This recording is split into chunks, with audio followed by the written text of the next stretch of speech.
these are people just like us in a community just like ours, and they need things to feel human. Students and faculty at East Hamilton High School are filling a tractor trailer with supplies for students in Houston affected by Hurricane Harvey.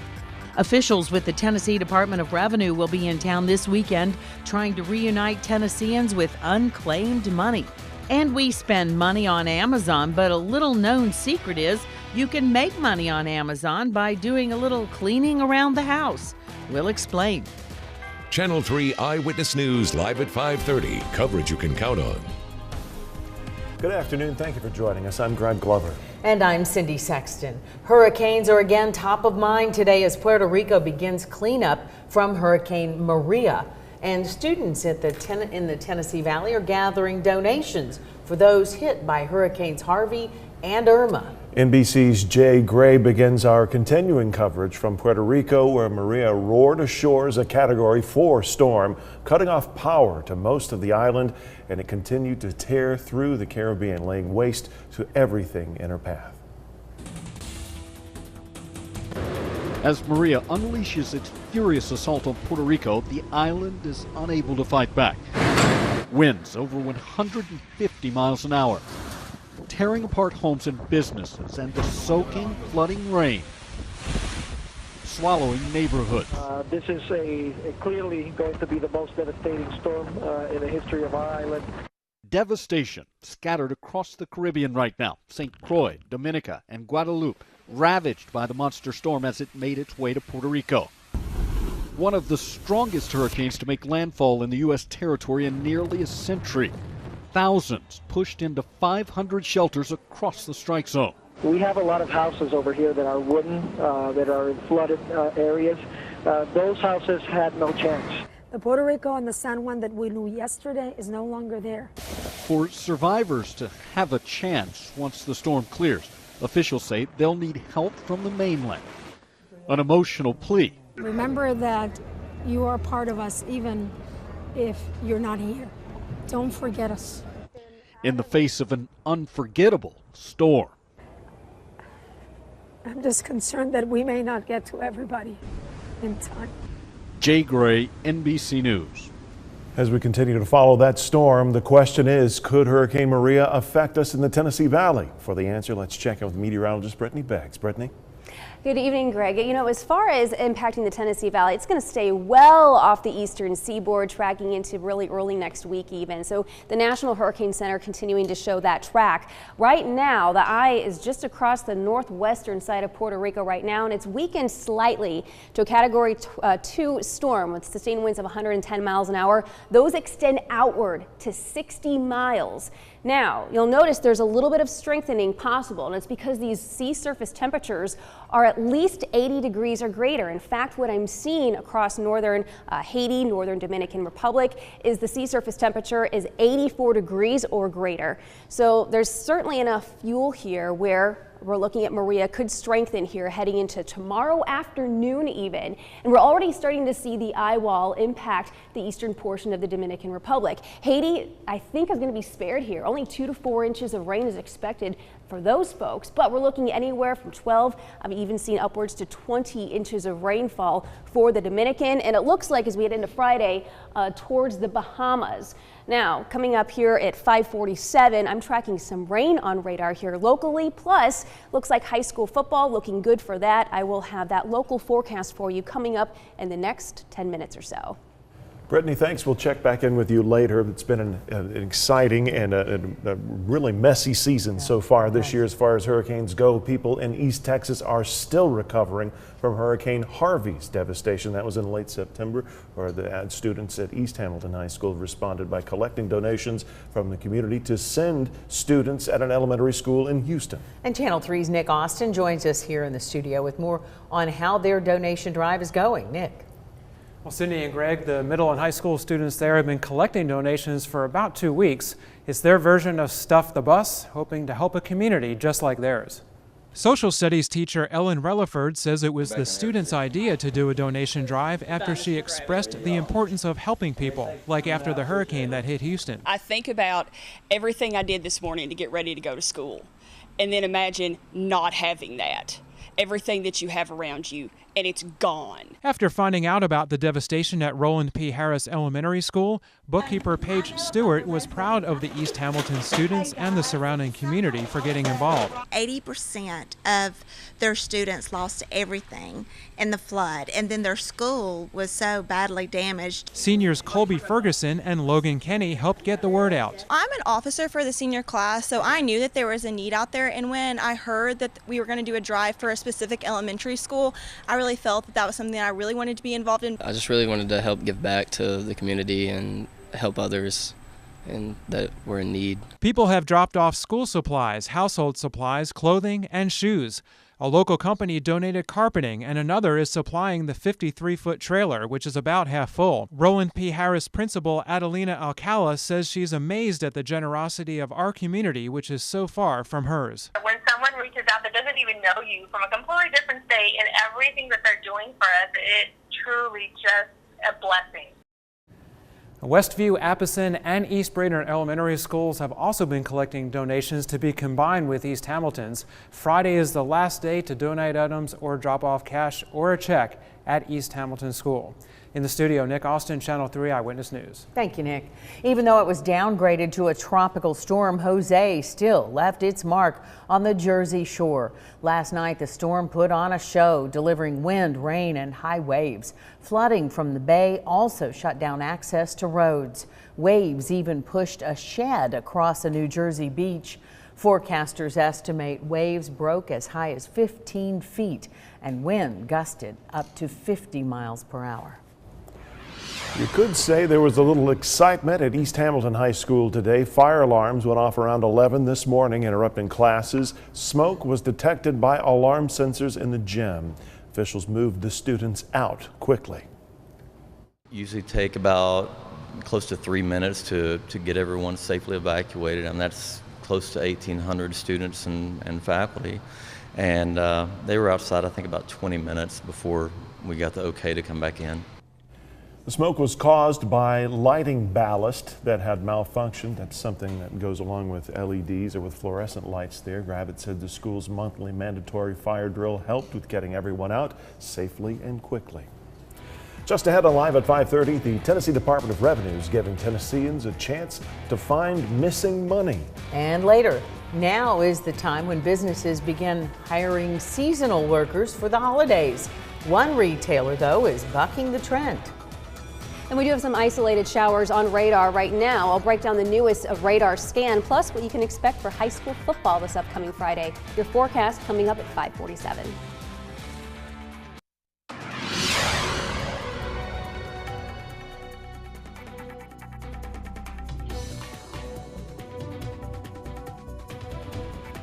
Channel 3 Eyewitness News traffic sponsored by CHI Memorial's Chattanooga Heart Institute. TAVR is the first of its kind technology for heart valve replacement without major surgery. Now that's revolutionary. Visit ChattanoogaHeart.com.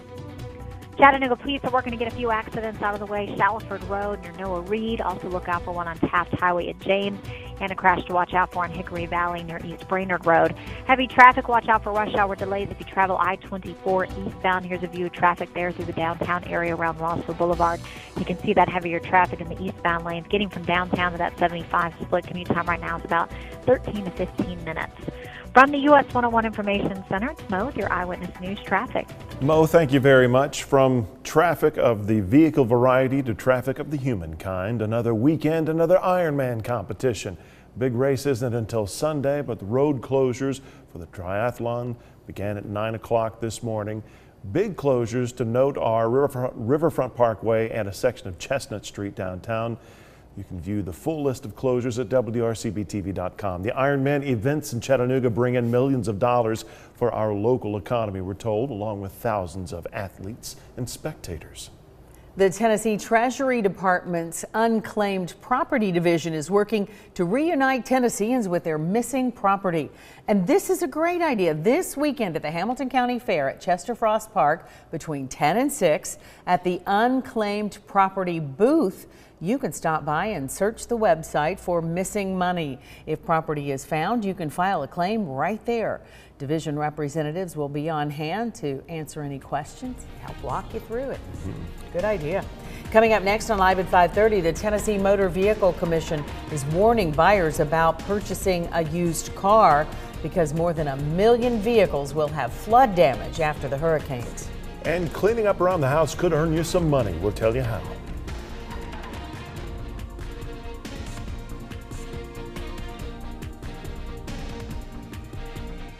If you're always spending money online, well, you might be interested in just how to make some money with Amazon with barely any work. Most shoppers, though, don't even know this remedy exists. Oh, our consumer technology reporter Jamie Tucker explains it's so easy to do. Your kids can make money cleaning up their rooms. I guess we all have a lot of DVDs that we never watch again. We may not even use our DVD player anymore.